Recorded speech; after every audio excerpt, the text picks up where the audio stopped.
Hi everybody, welcome back. It's time to explore more of Brightstone Cove, Tseldora, so let's get right into it and pick up where we left off.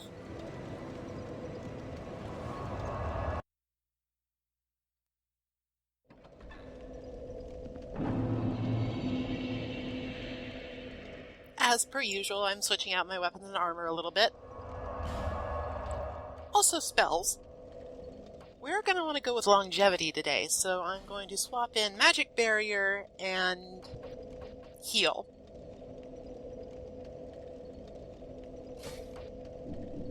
Today we're wearing a combination of the Desert Sorceress skirt and the Grave Warden top. The Grave Warden top is dropped by the Grave Wardens in Earthen Peak, and it's a pretty darn good set of light medium armor. It's a little heavy on the 6-pound side, but for the protection it offers, it's pretty good. The shield we just equipped, the small cleric shield, has a special feature that I will show off. If you're reading the description, you might have read that it can parry spells. This will come in handy very shortly.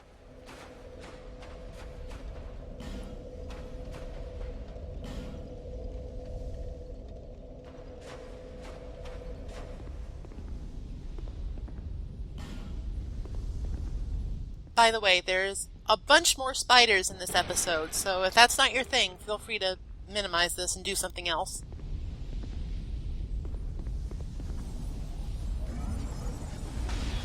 Alright, so this is the primary area of Brightstone Cove, Tseldora, and I try my very best to parry these, but no matter what timing I use, it just doesn't seem to work. So, after quite a bit actually more time spent on this than I show here, I decide it's time to abandon that plan and go with the more traditional method of dealing with this place. These white hollow mages you will learn to hate very quickly. They fire homing soul arrows that will pursue you basically to the ends of the earth. It's kind of ridiculous.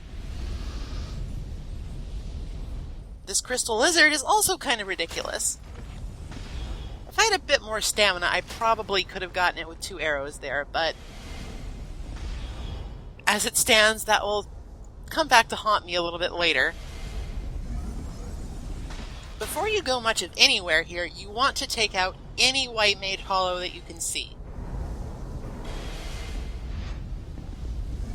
It's not necessarily that the bolts are difficult to dodge on their own, it's just they serve as a tremendous distraction, and is basically something that guarantees you can't stand still for more than a second or two.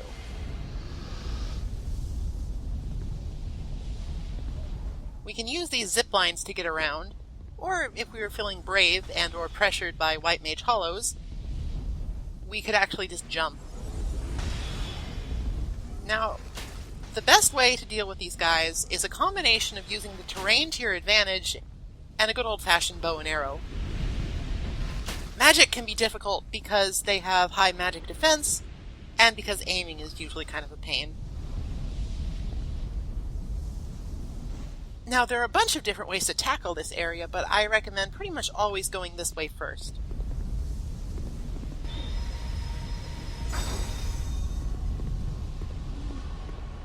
Now, in this room, we actually get to fight 2 of these guys in close quarters combat. Aside from the homing soul arrow, they do have another attack that they use against enemies that are closer to them. The sort of rapid-fire soul arrow spell. It hurts a bit, but with Magic Barrier, you're pretty safe from at least one of these guys. 2 of them pounding on you can be very difficult to manage.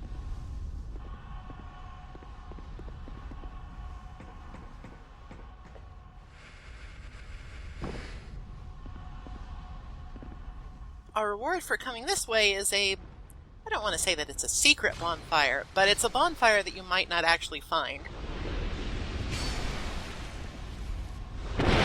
However, it's sort of an annoying bonfire because those spiders will always spawn when you spawn in at it.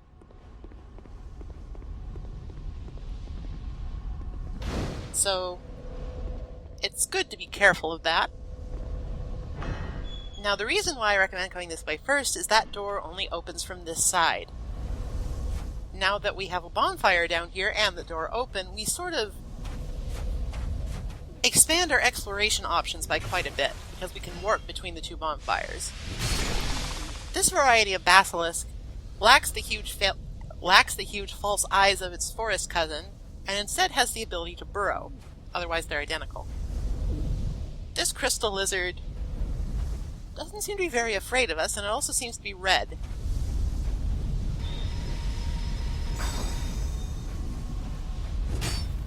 Now, normally that guy explodes if you hit him. It does a lot of damage. For whatever reason, this guy just disappeared. Either way, they don't drop anything that I know of. It would be very difficult to farm that drop because they tend to explode or disappear basically after a single hit. However, we found a friendly face, weaponsmith Ornifex. This is her home, and she seems to like making dolls. However, she has some noisy neighbors, so I'm gonna get rid of that guy. I don't want him shooting at me while I'm talking. We meet again, kind traveler. This is my workshop. In your tongue, I believe I would be called a blacksmith. I create all manner of equipment, using an ancient technique unique to my people. Normally, I only cater to a very select few.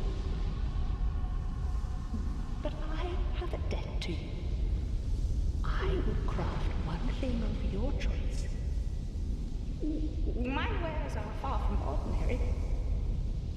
I am certain that they will please you.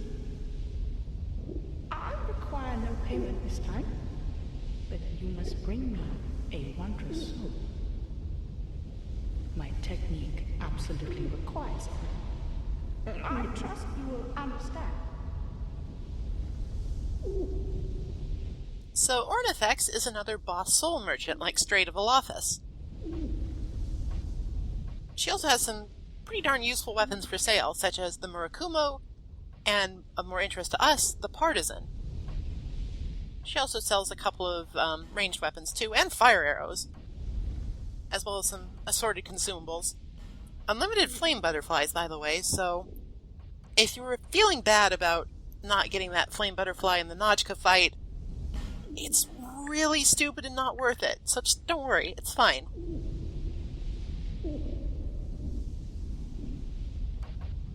I might use the Murakumo a bit later, since we actually already have one from the bonus chest. Now, her selection is very limited so far, but we haven't killed a lot of the bosses that she can make weapons out of. For now, I'm going to use my free purchase on the Dragon Slayer Spear.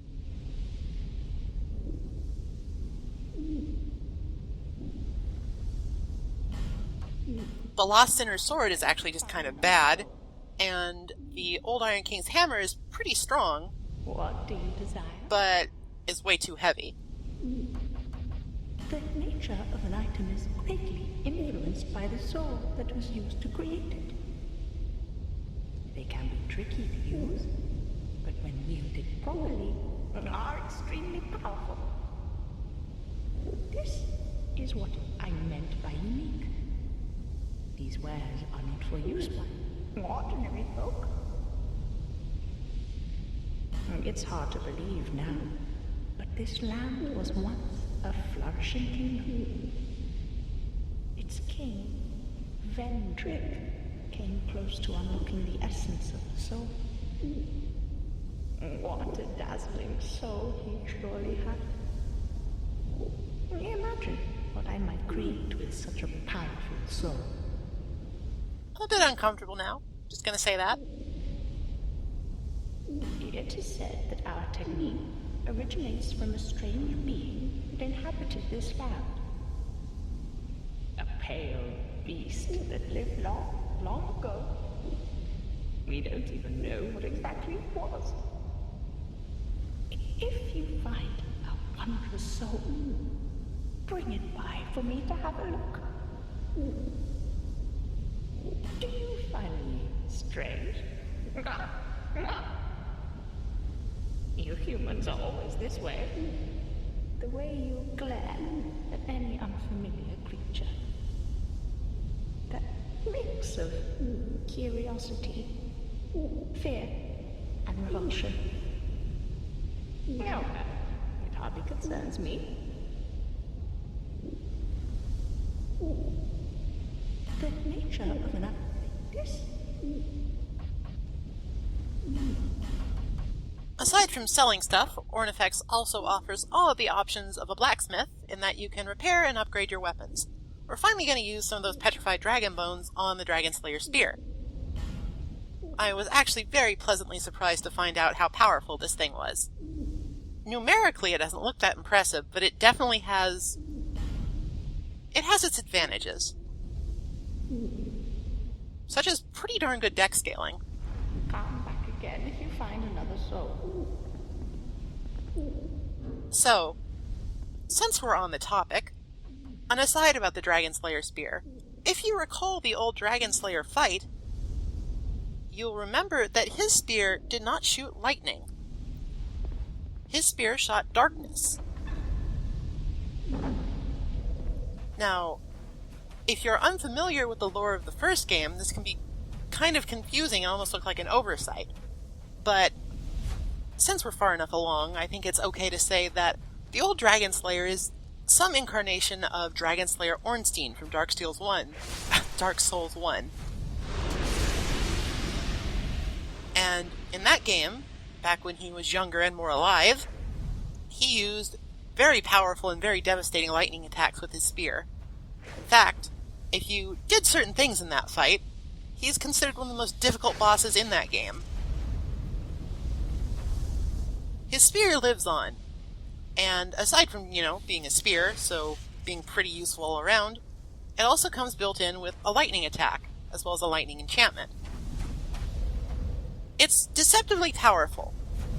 No weapon that has a projectile attack attached to it, they're usually boss solo weapons, is really meant to be used primarily as a ranged weapon. If you want to attack from a distance most of the time, you need a bow or some spells. However, the ranged weapons serve as very powerful mix-ups. That's more useful against PvP encounters. But it's also nice to just have, if you're exploring the world and you find an enemy that's a little too far away. They take a lot of weapon durability, so be cognizant of that, and if you want to use these special attacks a lot, you should probably carry around some repair powder.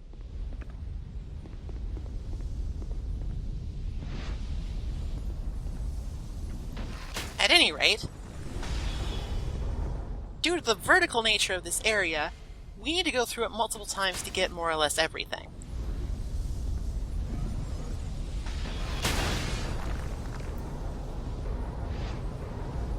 I would recommend bringing some homeward bones along. You can mostly get by just by using the bonfire warps.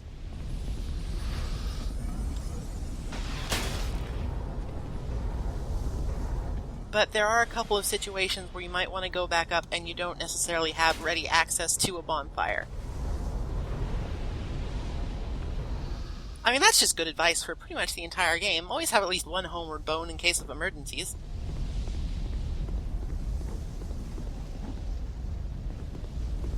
Oh, goodness gracious, what's going on over here? Okay, Creighton, I've had enough of you. This is not how civilized people settle their disputes. Also, you didn't give me any armor. Oh, now you did. Good on you, Creighton. I think I'll go ahead and put that on.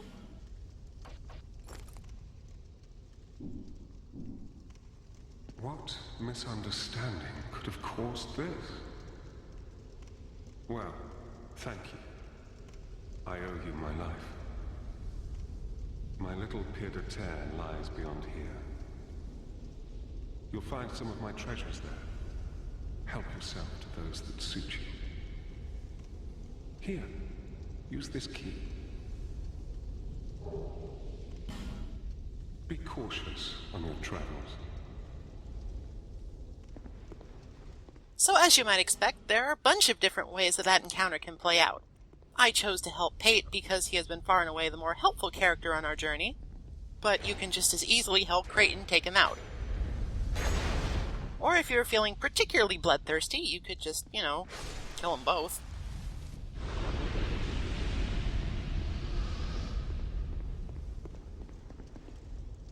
The end is largely the same regardless of what you do.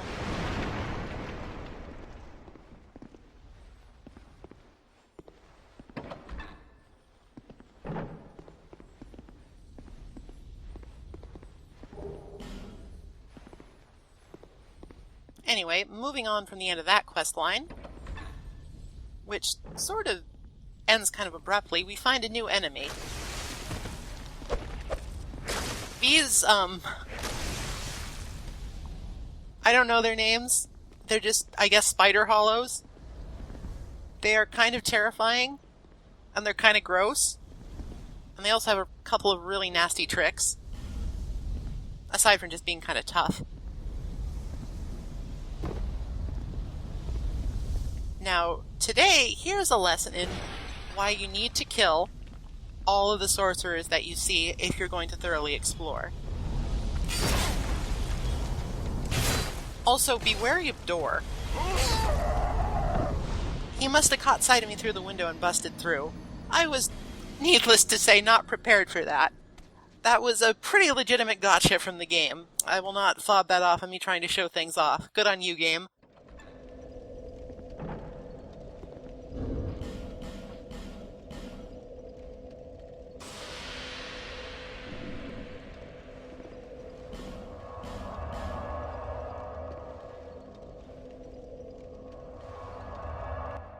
While we're here, it would probably be good to go turn in the Estus Flash shard we picked up a little while ago. However, like I said, there are a lot of shards in this game. There's actually more shards than you can actually upgrade your Estus Flask with. So if you get all of them, you'll have one left over. And there are just a ton of them in this area. Back in this area. This is the safer way to approach that little house.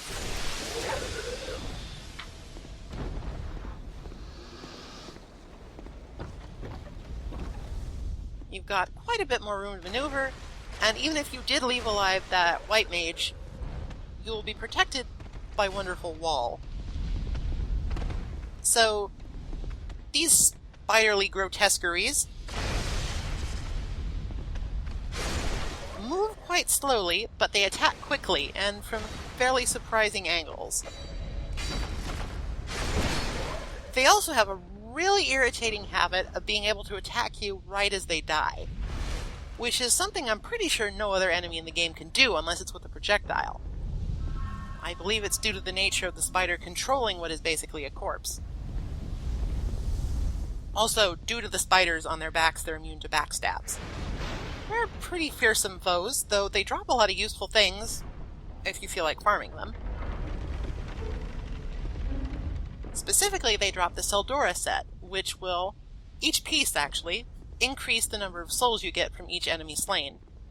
So, combined with the covetous Silver Serpent Ring, you can rake in some souls pretty quickly if you wear the entire set.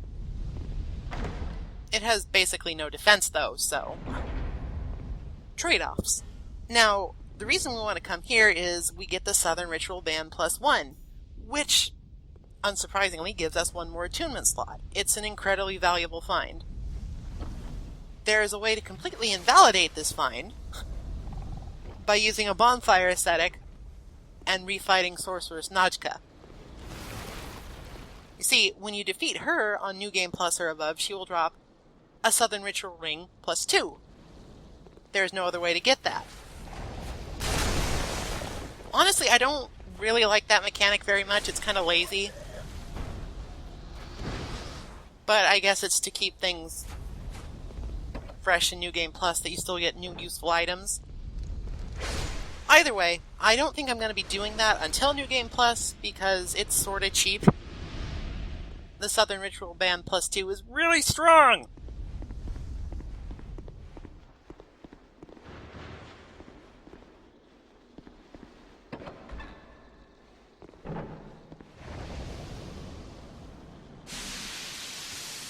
Now, this advantageous little spot not only holds a Titanite shard, but it also gives us a clear shot at that red phantom down there.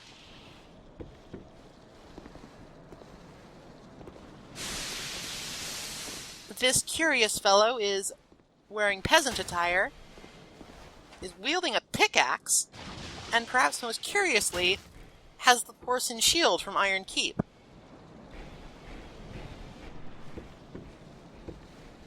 Now, one of the nice things about great arrows is that if you get a direct hit on somebody's head, you can often knock them back, if not off their feet entirely. And as you can see from down there, those spikes will do damage both to you and to enemies. So, get fucked, Prospector guy.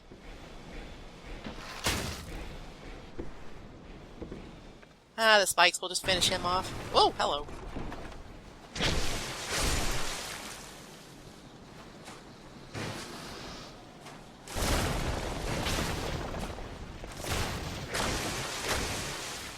Oh god, they didn't finish him off. The spikes do damage, but they do it really slowly. So fighting this guy legitimately and not with arrows is not too difficult. His pickaxe hurts a lot, and it's fairly slow, but he can keep swinging it for a surprisingly long time. It's also got pretty good range. Poking him to death with a spear, however, will work wonders, just because he doesn't have any poise to speak of because of the peasant outfit. If he was wearing heavy armor, it would be a much more difficult encounter.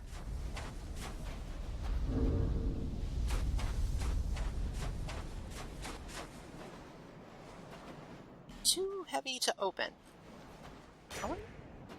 Well, it looks like we can break it down. Oh. If you want to avoid damage there, just use a ranged attack. Takes a little longer, but it doesn't hurt. I guess this house was just full of sand for some reason. This door is only openable with the key we got from Pate. Bloodstain. Well, you know what Pate always said? Be cautious on your travels. So let's be cautious. Oh, Pate, you silly guy! Ooh, that'll leave a nice scar.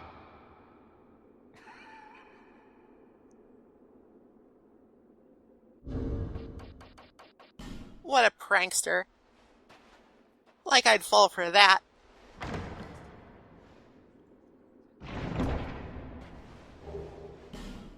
Our reward for completing this questline is 10 rusted coins and engraved gauntlets. Both are fairly useful articles, at least since the Scholar of the First Sin patch. Rusted coins were pretty darn useless before that patch. It was like a 1% increase in drop rate. That doesn't help anybody. The engraved gauntlets are a special item that will, I believe, at a 15% chance, allow your attacks to hit critically. This can be very devastating when combined with a fast weapon, like, say, a thrusting sword or a spear, in conjunction with the old Leo ring.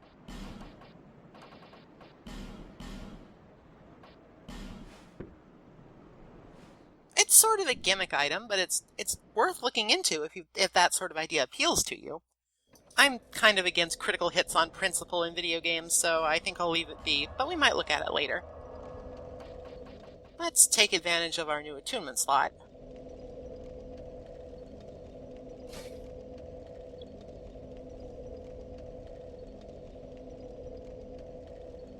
After some deliberation, I decide that you can never have too many fireballs.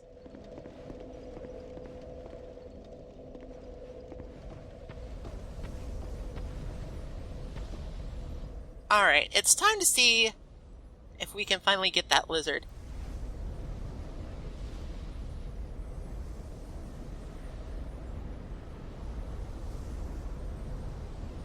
I'm sort of steeling myself for the jump here and weighing my chances with different weapons. I'm hoping to get a good plunging attack on him. That should at least knock him over, if not kill him outright.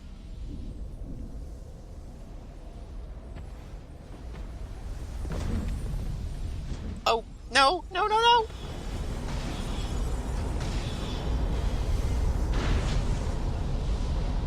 Lizards are dangerous. Don't be fooled. They might not attack you, but they're hella dangerous.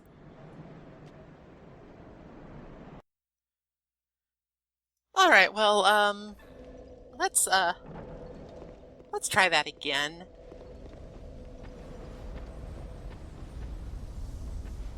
We need to go back down there anyway to get our souls, so... Oh, he was hiding in the soul patch and I couldn't see. Oh god, that's awful. I hate everything about that, including me.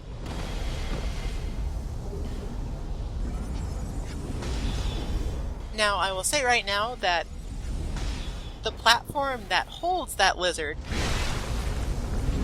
has a little bit of a room below it. It's like the top of a room sticking out of the cliff. You can jump to it from the other side, but the only reward is a large Titanite shard. Given that to get it, I would probably have to use a homeward bone or something. I think that I'll just pay the 2,000 souls over at Steady Hand McDuff's and save myself some time. Like, I won't pass up freebies, but if it's annoying enough, it's not really a freebie.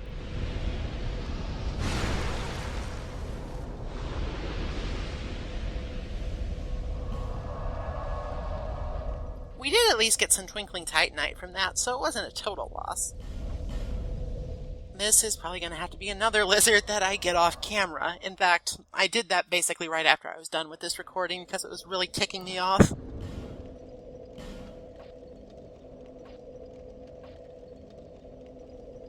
If you want my advice for killing lizards, Heavy Club works pretty good.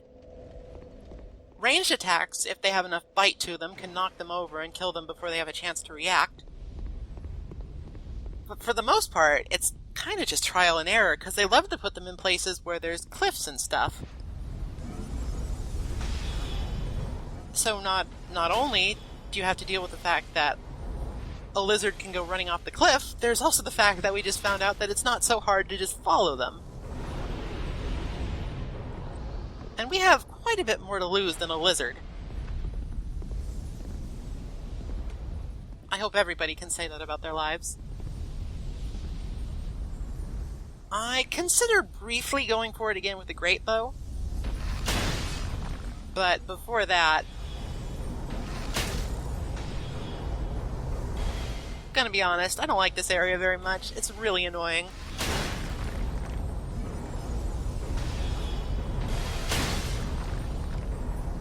Especially this part.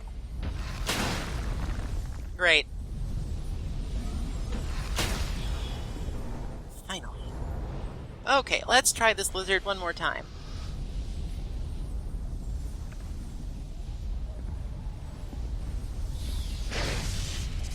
That completely whiffed. Alright, let's try it from this angle.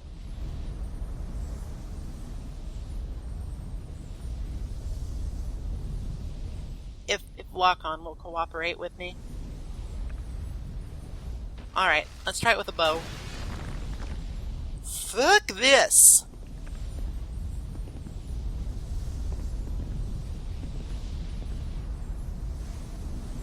By the way, do not try and use the zip lines if there are White Mage Hollows still alive. If you get hit while you're on that zipline, you will go falling, probably to your death. And given that they fire homing bolts, they're probably going to hit you, so you either need to take the rather brave way and jump, or take them out first and use the zipline. only a couple more treasures left here.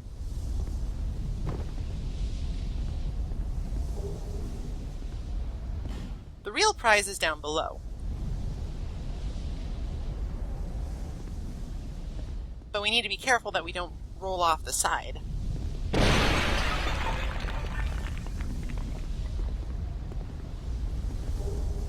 In this half-flooded house is another Estus Flash shard.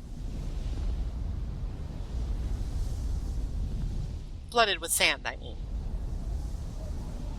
Some water would actually be kind of a welcome break.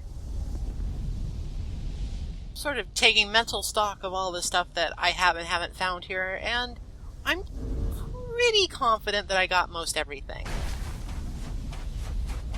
The way forward lies by that spike pit where we unceremoniously dump the prospector.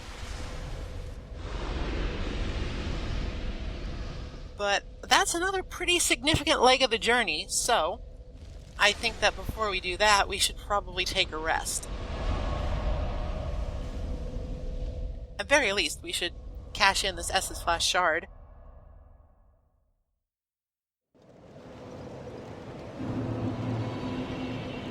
Is that a shard? Here, to see luck. However... Yeah, in this case I would ask too, because I've been bringing in a lot of them.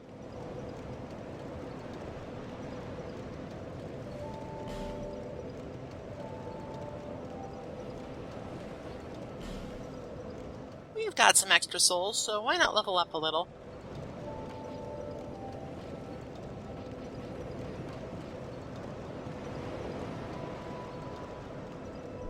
Oh, right, because it's really expensive.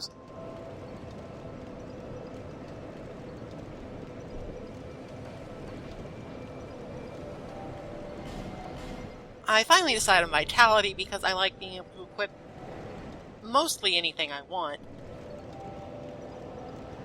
So equip load is always nice. And with that, I'm going to keep those last 10,000 souls on me as just, sort of emergency expenditures, collateral, whatever you want to call it. Sometimes you need to repair some stuff.